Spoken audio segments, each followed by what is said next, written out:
Good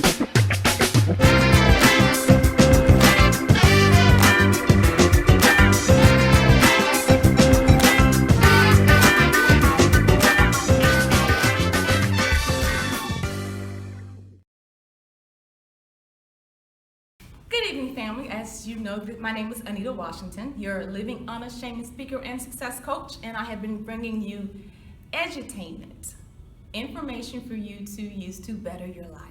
Today, I am sitting with Miss Lisette Johnson of Richmond, Virginia. She is a domestic violence survivor. A lot of you know my story with physical abuse and being a sibling abuse survivor. So today, I'd like for Lisette to share with us just a little bit about her story, and then we'll get into the survivor piece, the piece that you really need to move forward with your life after having a painful experience. Hi, Lisette. Hi, thank you for having me. Thank you for agreeing to this interview. Yes, I think, there's a lot I can share with, some signs as well as how to move forward when you feel pretty stuck. You can get unstuck. Because there is a way through everything. It's just not over or under, but you really have to process everything and go through. So just give us a little bit of background. So for those that aren't familiar with your story, know a little bit about you. Okay. Well, I was a business owner, and my kids are still going in the same school district that they started preschool in. And I was, I met a man, just fell head over heels, in love, we got married, we had kids, it sounded like the Norman Rockwell sort of thing. But he slowly revealed himself to be not so nice a guy. Now, all of his friends that he'd had throughout his life, our couple friends all thought he was, awesome.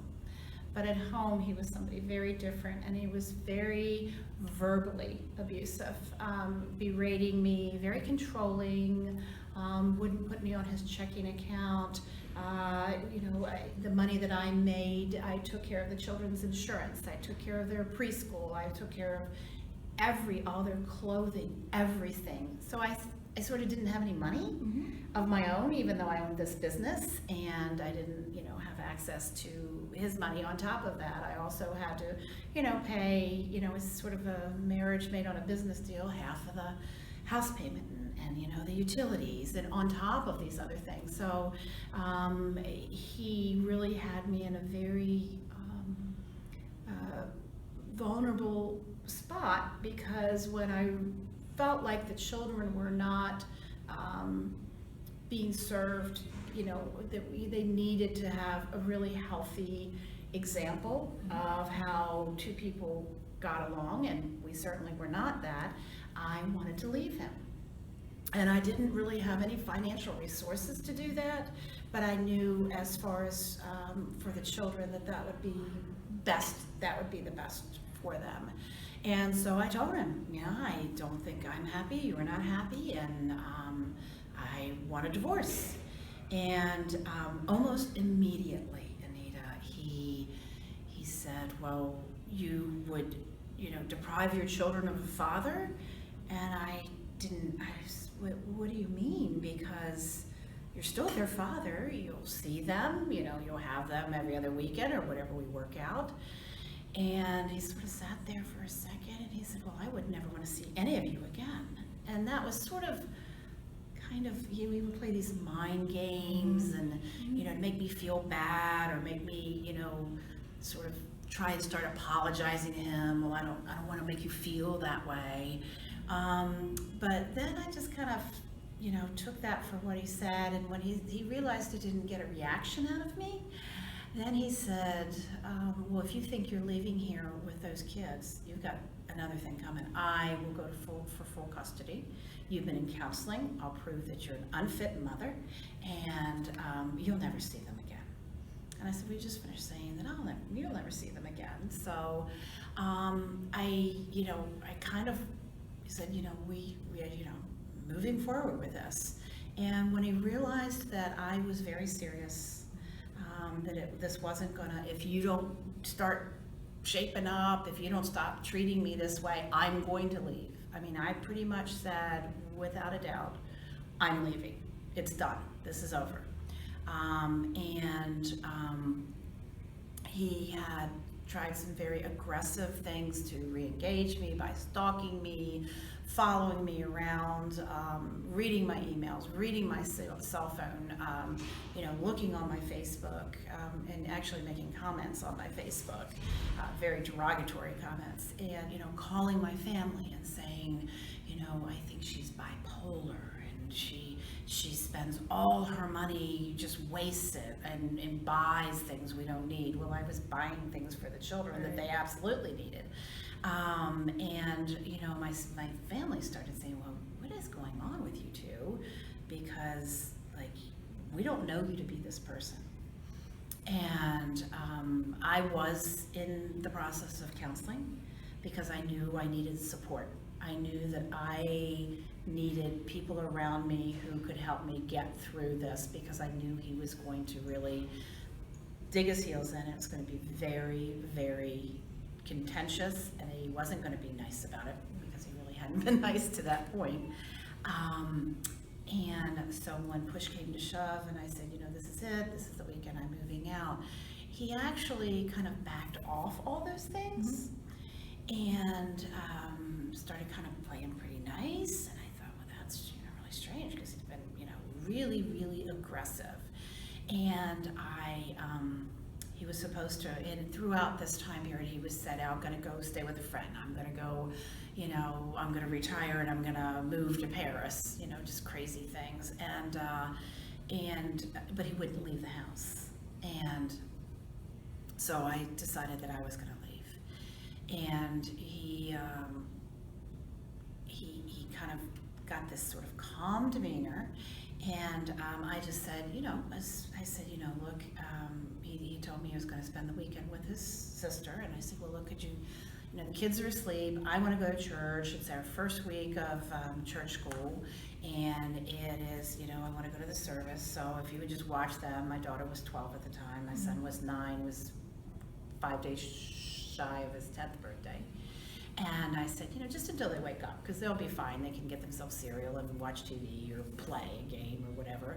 And he said, okay, I will. And I thought, well, that's pretty nice of him, because throughout when the children were around, he was, I'm not watching those kids. You better get a babysitter, like they weren't his, that, this was my responsibility.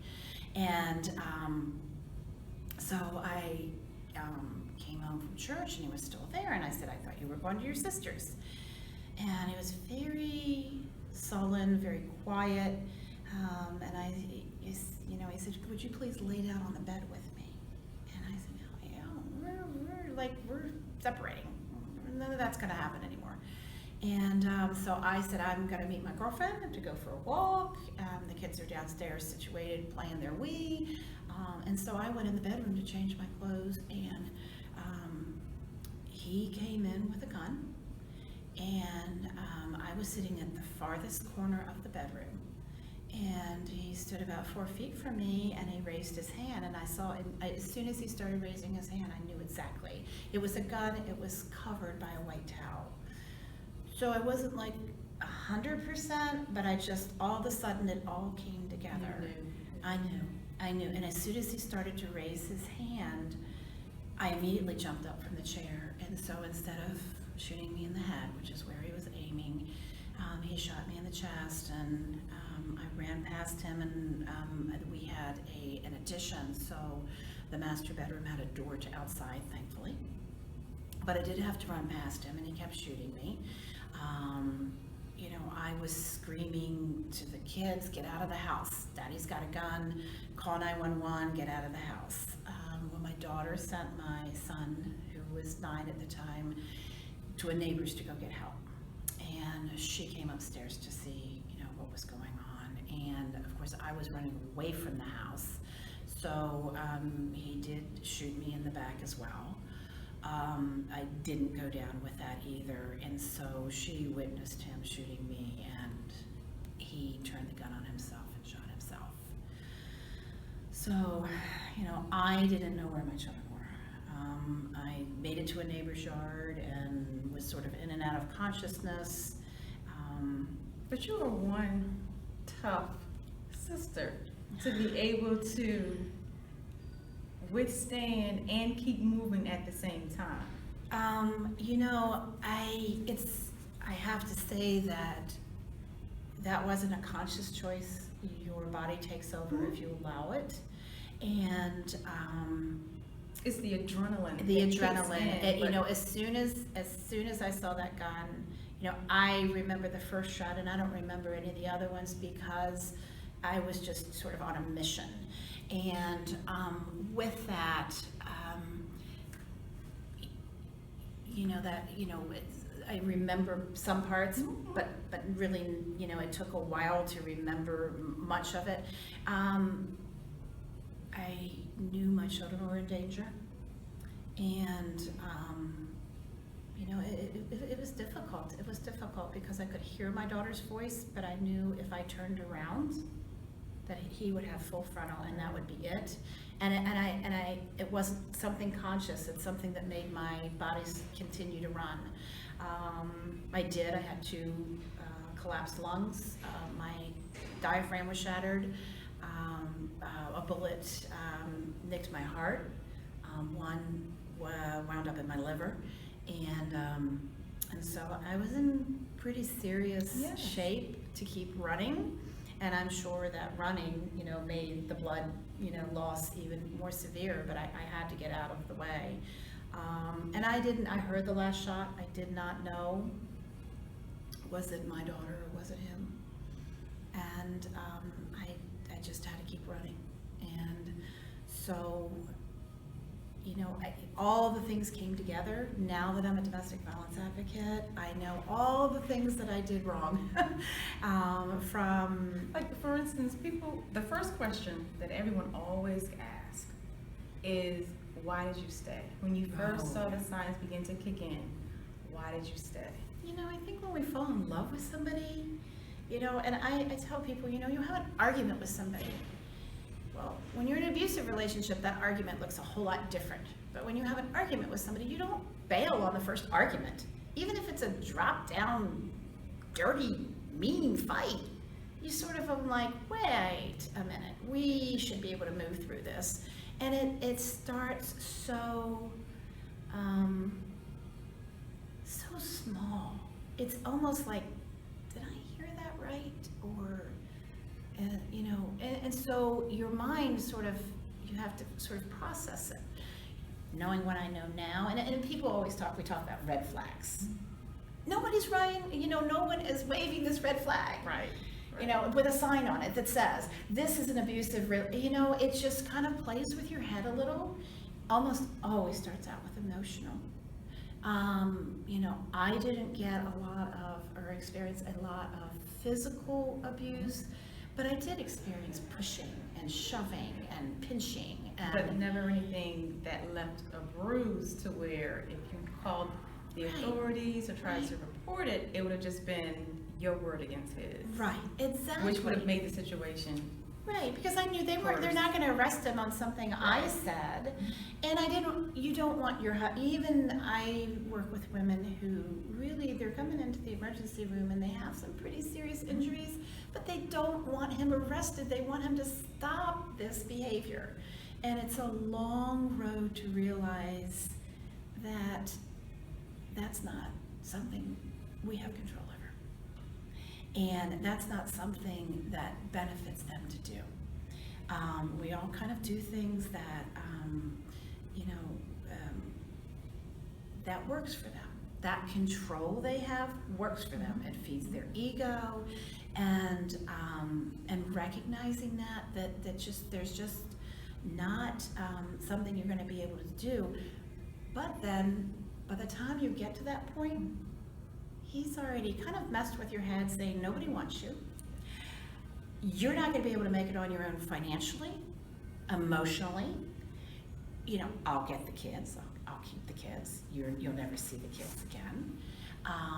And you then sometimes get the threats. If you try and leave me, I will kill you.